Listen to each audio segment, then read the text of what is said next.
Hi everyone, this is Sarah from Hamilton. Today I'm very excited to present to you the first of a three-part interview with biologist Todd Wood and geologist Paul Garner.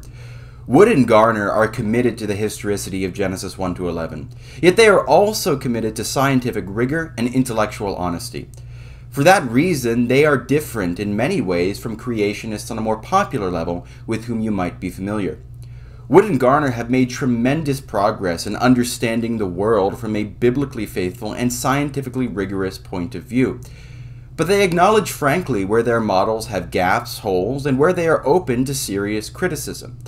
For that reason, I believe that they are uniquely equipped to present the plausibility of an interpretation of the scientific data that is coherent with the biblical history narrated in Genesis 1 to 11. As a former theistic evolutionist, I am deeply cognizant of the reasons why people take the conventional scientific paradigm so seriously.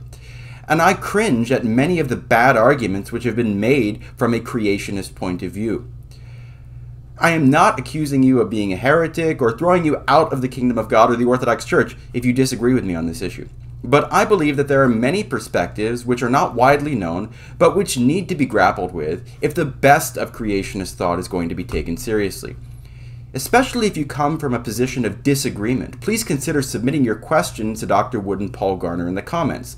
I will compile these questions and ask the best of them to Dr. Wood and Paul Garner come January of next year. Today, I asked Todd Wood and Paul Garner to reflect on the history of the creationist movement, why they remain committed to creationism, and where they see the creationist movement developing in the years and decades to come. If you enjoy the content I produce and wish to support it, please consider becoming a patron or paid Substack subscriber. At $5 per month, you get all of my daily scripture reflections. 6 days a week, I post 2 to 5 page reflections on scripture, and you get all of those if you're either a paid subscriber on Substack or a patron at only $5 per month. At $10 per month, you get that as well as my weekly book reviews and discussions, which takes a different book every week on some theological, biblical, or church historical topic and discusses its implications for a broader interpretation of the world and an orthodox theological synthesis. All of those links are in the description box and the pinned comment. Please enjoy today's discussion. So welcome to the program, Todd Wood and Paul Garner. I'm especially interested about today's discussion. It's been a long time in the making. It was supposed to happen last year and got pushed forward for various reasons. But thanks so much for coming on. And would you just introduce yourselves and your podcasts, Let's Talk Creation, and tell us a little bit about what you guys are about? Okay, well, I guess I'll go first. My name's Paul Garner. I work in the UK for Biblical Creation Trust, and I'm co-host of the Let's Talk Creation podcast with my good friend and colleague here, Dr. Todd Wood. You can find the podcast at letstalkcreation.org. That will give you all the information about where we stream. You can also find us on YouTube. If you just search Let's Talk Creation on YouTube, you should find us. And yeah, we'd be glad for you to check us out and subscribe if you enjoy what we're doing. And I'm Todd Wood. I say that a lot when I'm with Paul, and I'm Todd Wood. My background is biochemistry mostly, and I've spent the past 20 some years in full-time creation work. I'm currently president of Core Academy of Science, which is a ministry to students working to become the next generation of creation scholars and leaders. So we have a variety of functions that we do to support that. So visit us at coresci.org. That's coresci.org to find out more about that.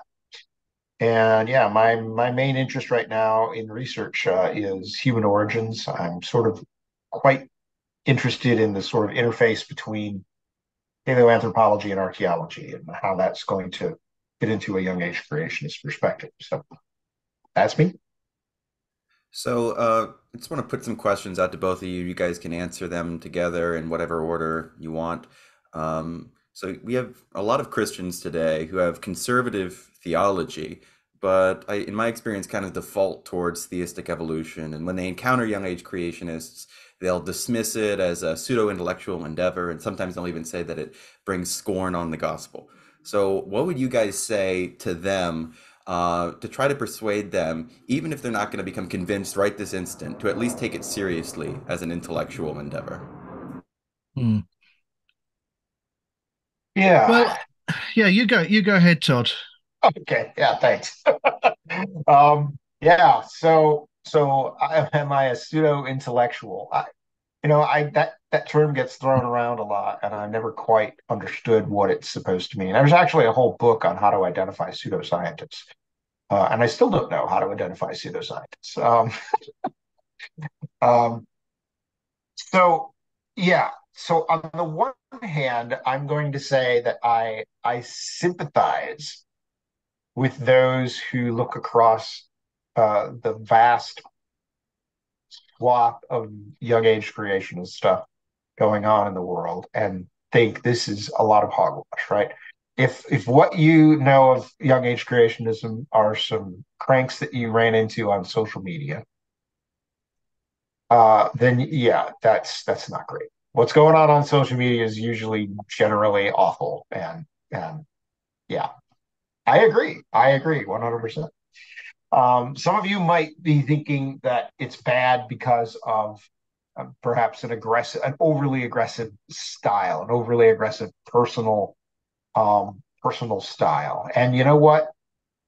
I can understand how that would be off-putting. I know that a lot of us are quite passionate about it. When you think about, what this has cost most of us professionally, to be openly creationist as we are, means we're not going to get employed at at most of the public universities and places where scientists go to get jobs. Yeah, I can understand why we would be quite as passionate as we are about it. But I would also say there are other voices in that mix. Let's Talk Creation being one of them that are not quite as full of bluster and perhaps the kind of smugness that you might come to expect from some corners of creations.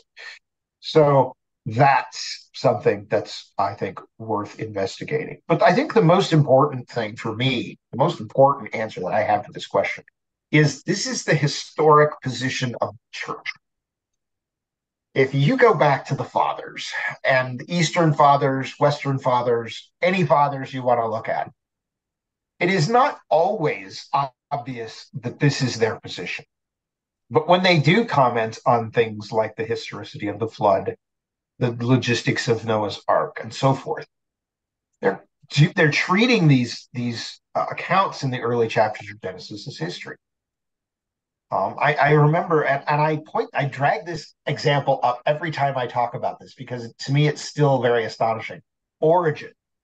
We all know Origen as being the guy who sort of popularized this notion that we should read the Bible imaginatively and don't read it literally. The literal reading was always easily jettisoned in Origen's mind.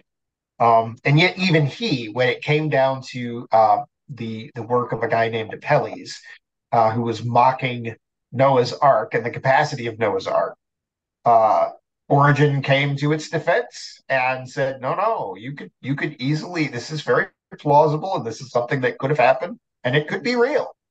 So I figure, if Origin of all people would think that the account of the flood had some historical basis to it, then surely, us modern evangelicals or modern Protestants or modern Catholics or modern Orthodox, whoever you are, it seems to me that should be something that we take at least seriously enough to investigate and not just shrug it off as being, well, I saw this stuff on National Geographic, or I took a couple science classes in college and it just doesn't line up, so it must be crazy. And these people over here, they're completely wacko. Yeah, I get that. But this is the historic position of the church, and we ought to think carefully about it and treat it with certain modicum of respect, which I think ought to make us even more annoyed when we see the charlatans and the crackpots come at it and try to defend it, because you just need to stop. You don't know what you're talking about. You just need to stop. Paul, what do you got? Any thoughts on that question? Yeah, you've given a very full answer, and I agree wholeheartedly, with everything that you've said, Todd. This is mainstream Christianity, as far as I'm concerned.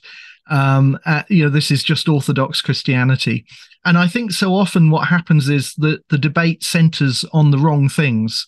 So we get awfully tied up with questions about the genre of Genesis chapter 1, or, what is the meaning of the word day in Genesis chapter 1. And actually, as my colleague, Dr. Stephen Lloyd, often points out, that is not the best place to begin to assess the credibility of creationism from a biblical or theological perspective. We need to begin with central things. We need to begin with the overall redemptive sort of meta-narrative of the Bible, and say which view of origins best coheres with this overall biblical story. Why did Christ have to come to die physically? Why was his physical death necessary in order to pay for sin? And if we argue from solution back to plight, then that tells us something about the problem that came in through Adam. And that has implications for our understanding of origin. So, I agree. I think this is just mainstream Christianity and needs to be considered seriously. And I suppose the other thing I'd say to those who are perhaps, they're worried about this kind of pseudoscience label.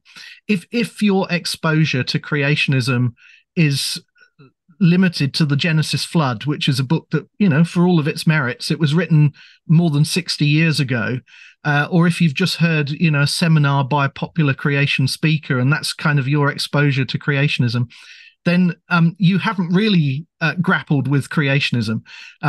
You really need to come along and see what's going on at the scholarly end of creationism, what's going on in the research community, because I think it would surprise you.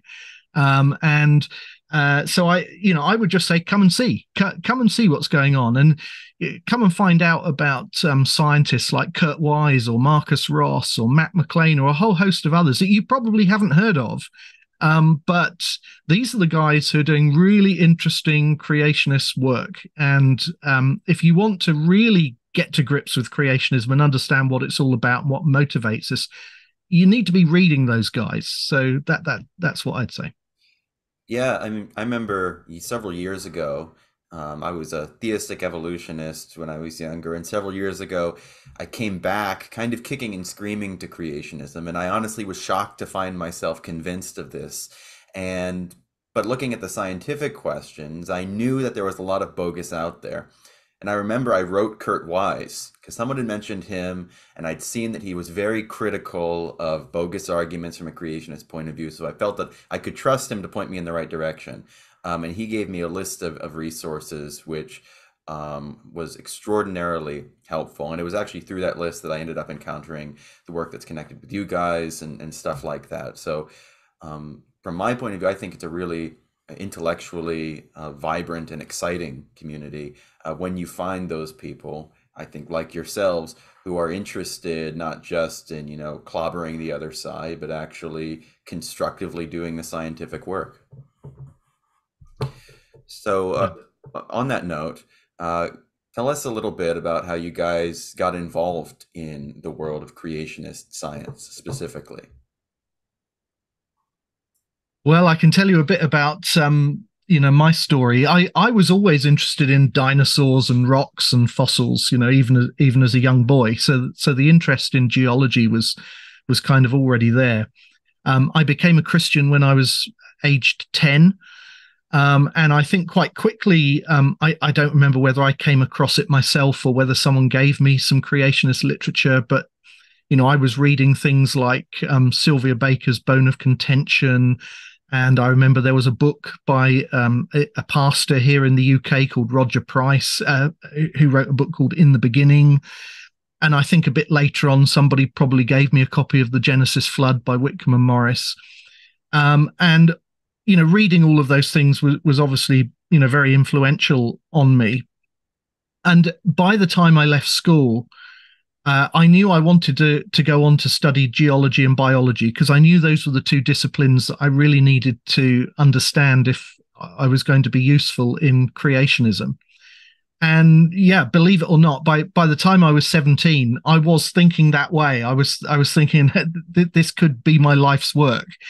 And I remember I joined the Creation Research Society about that time. I wrote to Dr. Wayne Frere, who was a biologist, and he was president of the CRS at the time. And he wrote back to me a very helpful letter, which I still have, and encouraging me, and other people here back in the UK were encouraging me as well. So I went on to do a degree in geology and biology. I majored in geology. When I graduated, I got involved with the creationist world over here in the UK. I joined the Biblical Creation Society, and I joined their committee, and I co-edited their journal for a while, and gradually took on some speaking engagements. And eventually that led to me going full time. So in 2002, I began sort of working as a full time researcher and lecturer, speaking, writing, researching on creation topics. Around the mid 2000s, I met Todd for the first time. He contacted me. We became friends. I got involved with the Creation Biology Society, the Baraminology Study Group, I think, as it was then. Yeah, something And like that. yeah, and I've been involved with that ever since. Got involved doing some baraminology research and other things. I met John Whitmore, geologist at Cedarville University, and we ended up collaborating on the Coconino Sandstone project together. About 10 years ago, I kind of went back to university, and I did a further degree, a master's in geoscience, specializing in paleobiology. And yeah, so I'm sort of deeply involved in this creationist research community, and I have been for quite some time. So that's a bit about my story. Yeah, I think my story is quite similar. I think Paul and I represent sort of the first fruit of what I call the native creationists, the people who grew up after the Genesis flood has been published and had swept through the church and really sort of swept away a lot of the questions that we had.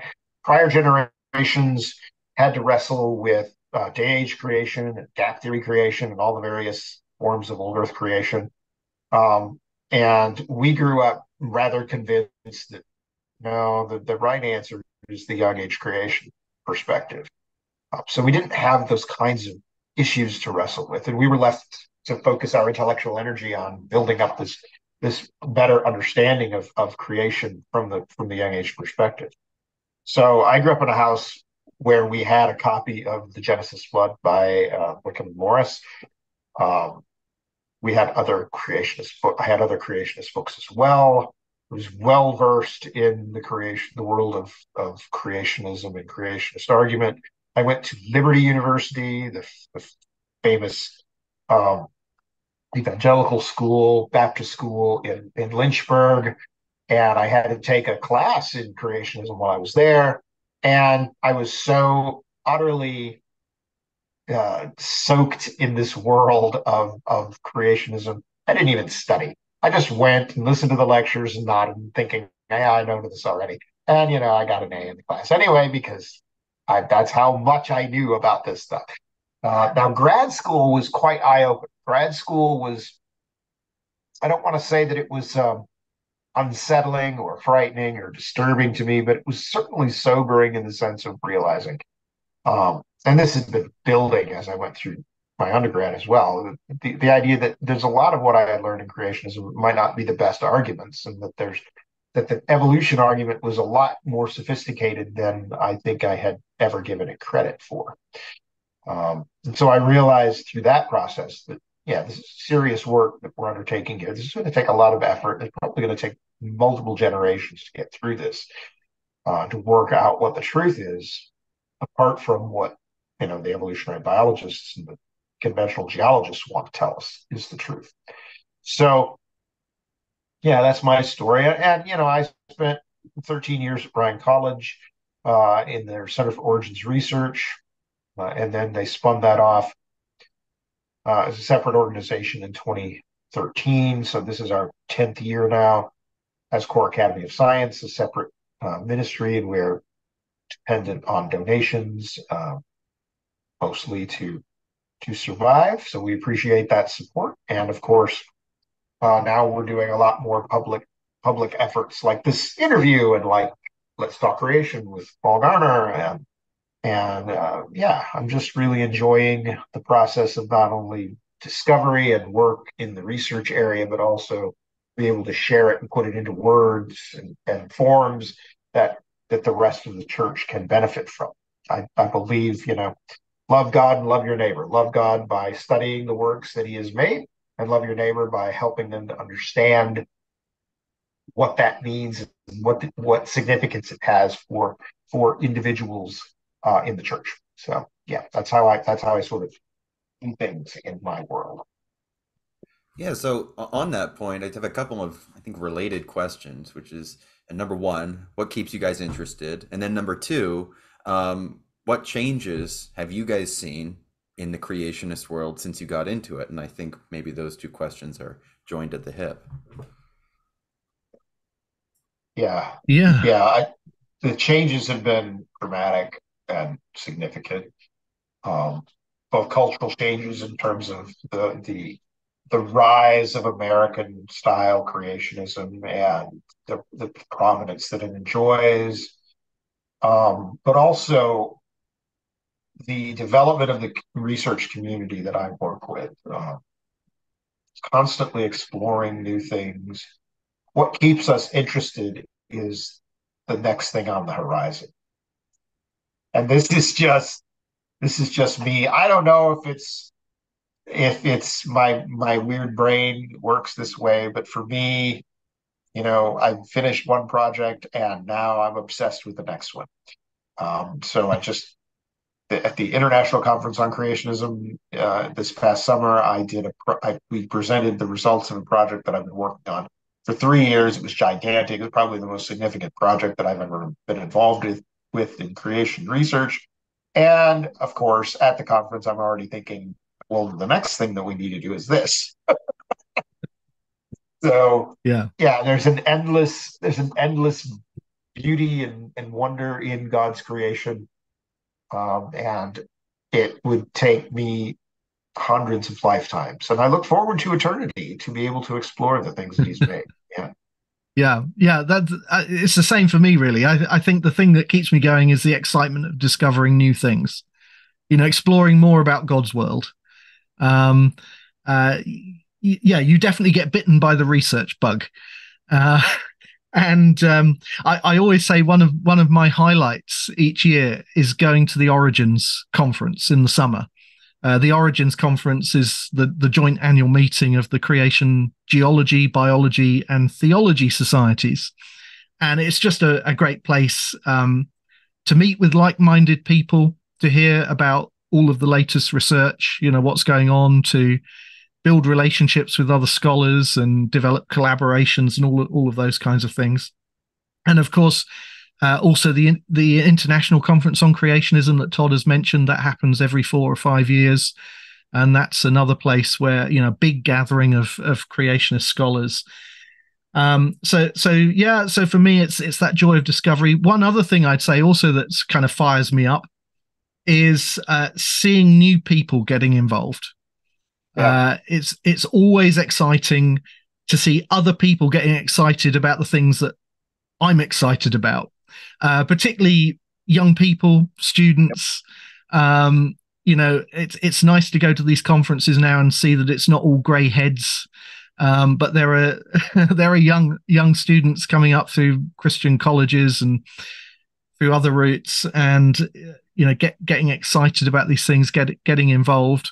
At the ICC, it was great to see young people not only there at the conference, but actually presenting their own work, things that they were doing with their professors or with others. So yes, that's another thing that really kind of keeps me going.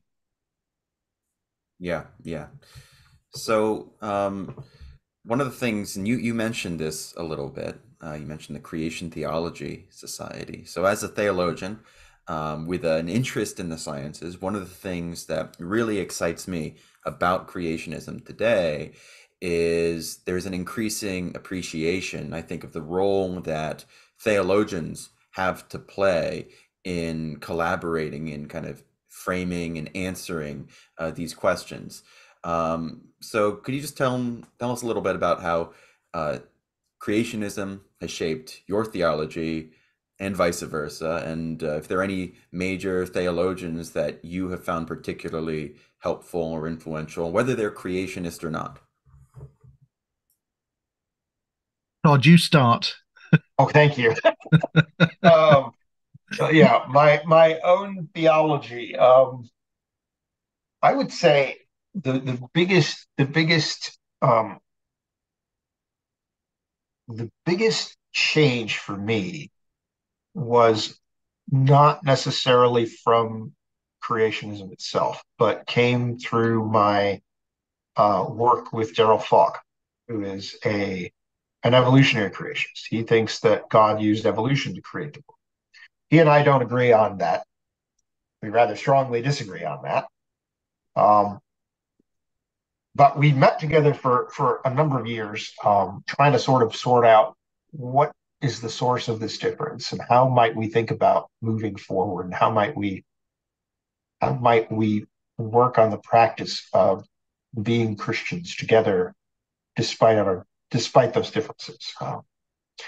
And that's, you know, for a Protestant, that's kind of a big deal, right? We all imagine ourselves as little Martin Luthers protesting the latest horrible theological offense at our local churches,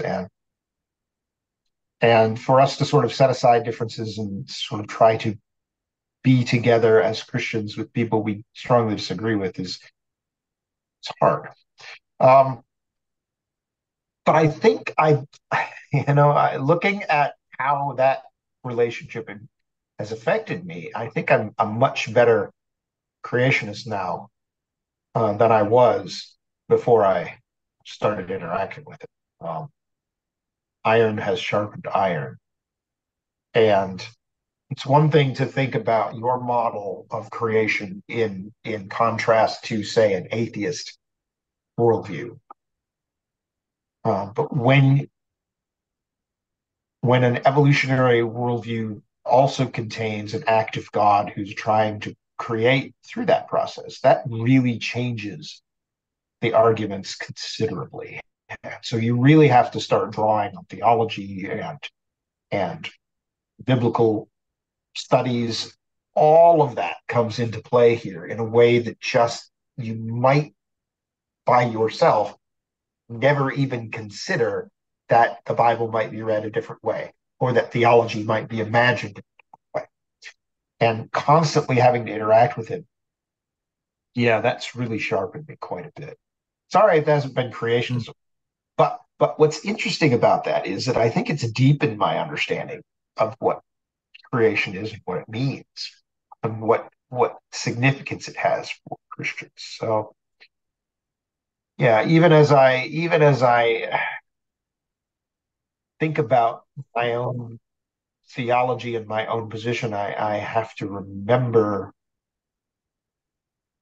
what theological points are actually driving me to hold my position on young age creationism. It's quite a different thing. Mm. So I'm very appreciative of that relationship, and I know that a lot of people found it quite scandalous and shocking. Tragic, I think, was the word I most often heard. This is tragic. No, actually, it's not. It's obedience to Christ. Love your enemy, pray for those who use you, and turn the other cheek. Yes, those are the virtues that I had to practice with Daryl. And and you know what? At the end, you realize he's not really the enemy after all. It's you know he's a brother who I think is mistaken, but we're worshiping the same God. We're saved by the same blood, and that's just immensely important. So it's not tragic. It's obedient. And Yeah. you guys did a book together. We did. Yeah. Yes. It's not a book I recommend to everyone because it's a hard book. It was a hard book to write. It was a hard relationship to be in, much less write the book. But yeah, I mean, if you want something that's really shocking and shocking in a good way, I think shocking to make you sort of think about, well, if these guys can get along, maybe I can get along. I think the U.S. Congress should all be required to read it. Although, judging by their latest behavior, I doubt any of them would understand it. But that's another issue for another time. I'm sure Parliament is similar, Paul. I don't know. So, and you didn't mention the title of the book, Todd. It's The Fool and the Heretic. Yes, The Fool and the Heretic. I always want to be quick to remind everyone I'm the fool and not the heretic. Right. Anyway, yeah, the title is kind of a play on the stereotypes, right? Creationists must be stupid because no one could possibly believe that, and sort of theistic evolution world must be heretics because that can't possibly be Christian, or you can't possibly be a Christian and believe that. So we're sort of leaning into that and showing that what, we're neither one, and there's a lot more depth to that than I think people really understand. So, Paul, you got some thoughts? Yeah, I think quite often we've assumed that creationism, is quite solid when it comes to the theology and the biblical stuff, and it's weak on the science. And actually, I'm not sure that's true. I think there's a huge amount that we've ceded ground in the biblical studies and theology fields to people who are not creationists, and we haven't engaged in those fields, those disciplines at all, really. Not very effectively, anyway. So I think there's a huge amount to be done. I've mentioned him already, my colleague, Dr. Stephen Lloyd. Now, he's not a theologian or a biblical scholar by training, although he does have a diploma in theology from Cambridge University, but he's not a kind of professional in that field. But I have found his insights extremely helpful. His focus, as I've already mentioned, on the creation, the flood, and the whole sort of biblical storyline of redemption.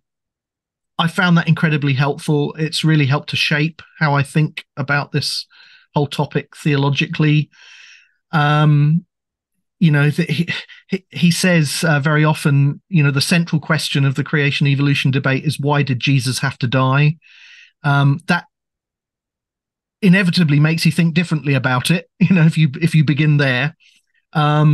If you think about that, why did Jesus have to die physically in order to pay for sin?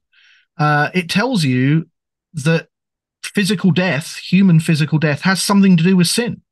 And it can't therefore have been around before Adam. I think you can make that case with human death. Actually, I think by extension, you can also make the case with animal death too. But if death has been around for millions of years before humans, before Adam, then I think you've got a theological problem. You would end up having to say, well, Jesus in his death and his resurrection, he was defeating an enemy, which is what the New Testament calls death. It calls it an enemy that he himself had created in the beginning and described as very good. And that's not a coherent story. So it's theologically problematic. So he's helped me to kind of think through some of those issues, and I found that extremely helpful. I've also found it quite interesting how a number of biblical scholars have, and I've become increasingly aware of this, how they've seen the themes that are developed in the early chapters of Genesis kind of, you can trace them all the way through the scriptures, including in the New Testament. So, I've read some stuff recently about how the passion narrative in the Gospel of John is in effect an inversion of the fall in Genesis 3. And if you read those different accounts, in both narratives, you've got a garden and you've got a tree and you've got thorns and you've got guards and angels and swords and flames. And, these themes come up. And I think John is deliberately crafting his historical narrative about the death and resurrection of Christ in terms of Jesus rolling back the curse. And I found those kinds of insights from theologians and biblical scholars very helpful. There are other biblical scholars, of course, who have pointed to things like literary structure in Genesis 1, particularly, days of forming and days of filling. So there's this kind of literary framework, and they point to temple imagery in the description of the Garden of Eden, or they might point to polemical aspects of the narrative, polemics against pagan cosmologies. And I can see value in all of those insights. So I don't want to dismiss them at all. They've all got very interesting things to say. I suppose the one thing I would say, though, is that very often when those aspects of the narrative are pointed out, they're used as if they count against historicity, as if it's kind of either or. There's either literary structure or it's historical. And I want to say, no, it's both and. There's literary structure and it's history. There's temple imagery and it's still history. There's polemic and it's still history. Because I think otherwise we run into problems in other parts of the scriptures, because the Gospels themselves are full of literary devices and rhetorical devices and allusions to Old Testament narratives and all of those kinds of things. And if we want to pit those things against historicity, then we run into problems when it comes to the Gospels themselves. So I would say, we can benefit from all of those insights from scholars, whether they're creationists or not. But I still think, particularly when we look at the importance of the coherence of the narrative, as Stephen Lloyd has pointed out, that historicity still really matters. Yeah. That point that you just made was really important for me in becoming convinced of creationism. I remember vividly being a theistic evolutionist. I was reading a biblical commentator named James Jordan, and he was talking about the framework hypothesis. And he says, look at the Gospel of John, chapter 20. The tomb opens, and there's two angels on either side of his burial stone. Now, this is an allusion to the Holy of Holies, where there's two cherubim on either side of the Ark of the Covenant, and Jesus is being presented as the incarnate God of Israel, as well as the great high priest. And there's all this stuff going on there. Now, nobody reads that and says, therefore, it's not historical. In fact, he says, the fact that the scripture is written in these literary devices with these symbolic elements, scripture is telling us the meaning of history. That biblical typology is there because history itself is governed by a God who really embeds it with meaning. And to separate those and actually oppose them to each other implies that when we look at history, we actually shouldn't find any meaning there. When we look at the world, we shouldn't find God revealed symbolically in trees and grass and stones and things like that. And that insight changed me profoundly. There are certain moments you remember reading and it just hits you, and you're working out what that moment does to you for years afterwards. And that really is one such moment for me. Yeah, that's absolutely right. Yeah. And I think it's more powerful, Paul. I think it's more powerful, your point, than just having a well-written story, right? Because I've read, libraries are full of well-written stories, but they're just, they're nice. Take them or leave them, read them or don't, doesn't really matter. But if someone writes a well-written story about history, something that really happened and is actually meaningful in that way, that's just far more powerful. Because you can write history very poorly and no one would want to read it. But when you have it, embedded in the text of scripture, embedded in history, both together, it just strikes me as something just so much more exciting to think about. And the two angels there, let's finish that illusion there. There's the two angels on the in the tomb of Christ, the two angels in the Holy of Holies, and the two angels that were barring the way back to Eden, right? Now here we are through Christ, passing through those angels back into fellowship with God as we were intended to be. That is a powerful thread right there that theologically runs right through history and scripture.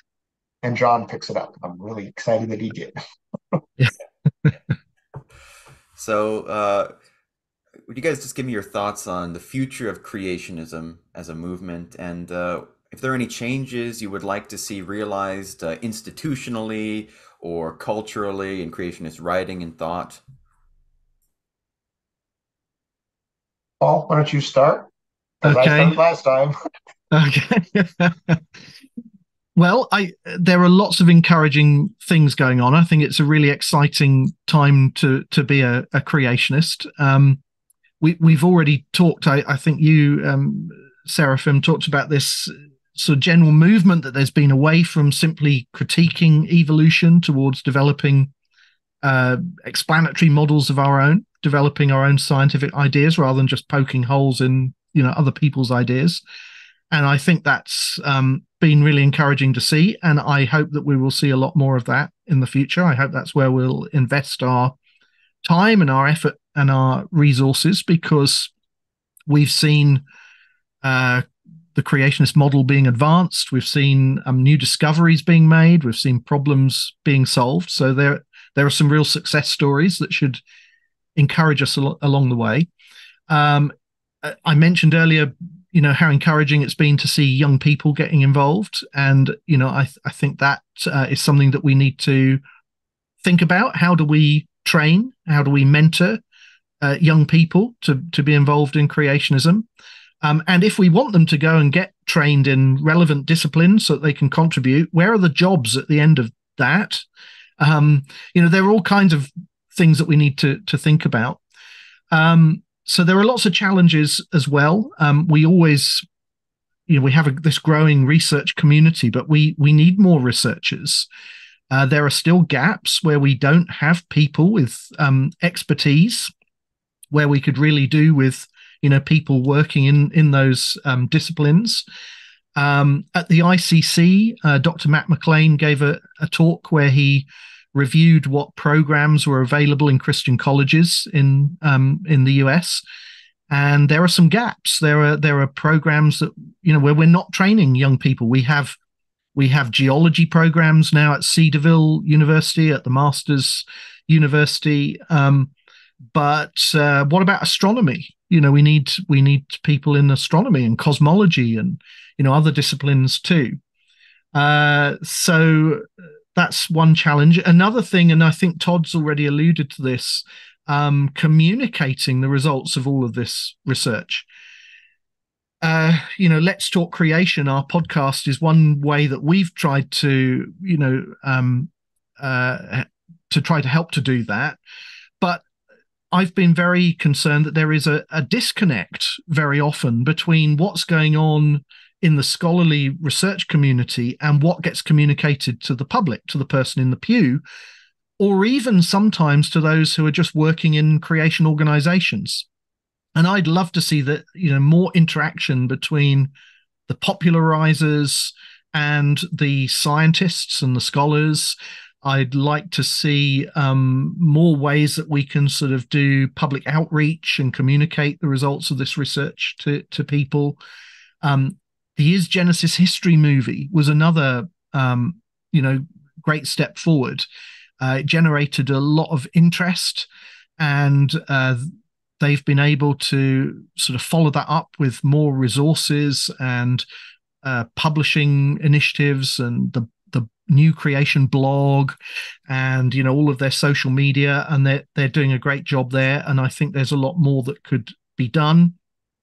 As scholars, and this is something Todd might have some thoughts on, we need more outlets for publishing. How do we publish good creationist books and journal articles? Because actually the range of options for creationists is quite limited. It's quite narrow. So there are things like that I would like to see developed in the future. So Todd, what about you? Yeah, yes, ditto. Uh, yeah, when I first got started, I've been thinking about this a lot lately. When I first got started, sort of on my own after my doctorate was finished, I was just very passionate, enthusiastic, and excited, and looking forward to some radical transformations of the community, of the creation community, just growth, explosive growth, the whole thing, just very excited. It hasn't played out the way I expected. And some of that is youthful naivete. I was just wrong. Just that simple. But here's the cool part. When you look more closely, you do realize how much of an impact and how much, not just how much of an impact, but how much creationism has grown and matured over the course of my career, which has been very encouraging. I currently have a creationist colleague as we are recording this. He is at a non-creationist science conference that is a big public conference, which shall remain nameless to protect the guilty and innocent. And he texted me the other day and said there are more creationists at this meeting than there ever have been in the past. We're winning, basically, was the attitude. And yeah, that's exciting. You have to go looking for it. It's not something that gets trumpeted and paraded around and that sort of thing. You have to know how to look and how to see it. But creationism is changing and growing up, really. It's leaving the adolescence behind and it's becoming much more mature. There are far more of us around now, Todd, than people realize, I think. And that's partly because, for obvious reasons, some people want to stay below the radar. They don't, for all kinds of career reasons or education reasons, they just need to be a bit careful about, how publicly they make their creationism known. But the community is growing, and it's much bigger than people realize if they just look at the kind of public face. Yeah, definitely. Yeah. And it's bigger probably than I even know. I constantly get emails from random people from around the world who say, hey, I've got this degree and I follow your podcast and I just wanted to thank you. And here's some questions and ideas that I have. It's really staggering to get that kind of stuff because you realize, you realize that the work that you're doing with the podcast is actually making a difference to people, but also you realize it's like Elijah pouting on Sinai, and the Lord comes to him in a still small voice and says, "No, there are 7,000 that have not bowed the knee to Baal."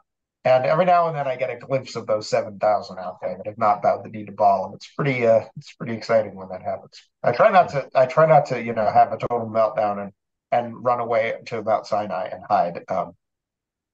But it can be sometimes discouraging. But